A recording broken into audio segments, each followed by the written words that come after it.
Welcome to day one of me making videos to pay off this 1.5 quart, way too small, way too expensive Le Creuset tiny baby pan. I don't even know how to say the name of the pan. Coquette? I don't know if I'm saying that correctly. I thought it would be perfectly fitting for me to start with the simplest meal that anyone could make and have an idea of how much it can actually make in this tiny itty bitty little pan. Honestly, after making this meal, I kind of have determined that this pan is far too small for my family's needs. But on the off chance that my daughter wants something different than my son and the rest of the family, this is actually kind of the perfect size. This meal is the easiest meal that I've ever made. This is the meal that I grew up eating. This is the meal that speaks to my Mexican heritage and apparently everyone else's heritage too, because it's made in so many different countries. In Spain, they make it with bread. In Mexico, they use a different kind of tortilla. People call it dog food. People call it cat food because that's what their families would feed the dogs and the cats. People didn't know there was a name. People called it tortilla with eggs because that's what they grew up with. Huevos con tortilla.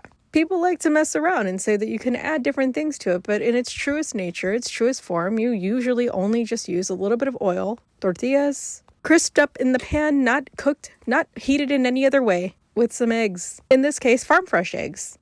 Because my friend is fancy and she gave me a bunch of eggs and I thought that was really cool and really sweet. And despite popular belief, you may not add jalapeno or tomato or onion. You can choose to do that, but it will then change it to a different type of meal. But babe, you do you. Because that's what we're doing around here. But for those of you who don't already know what this is called, this is migas. It is the perfect balance of crispiness and saltiness and blandness. It is so perfectly balanced at all times.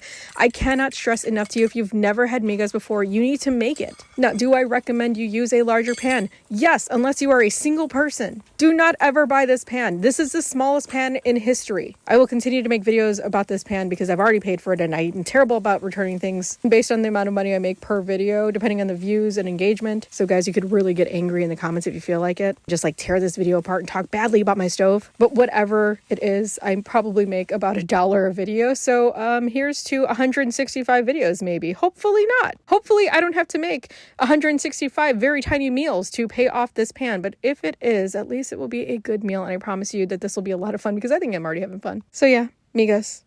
Different regions call it different things. All you really need to pay attention to is the ratios and making sure that it's balanced according to what your preference is. Some people like more tortilla, some people like more eggs. Just make sure you use salt because it matches your personality. I love you.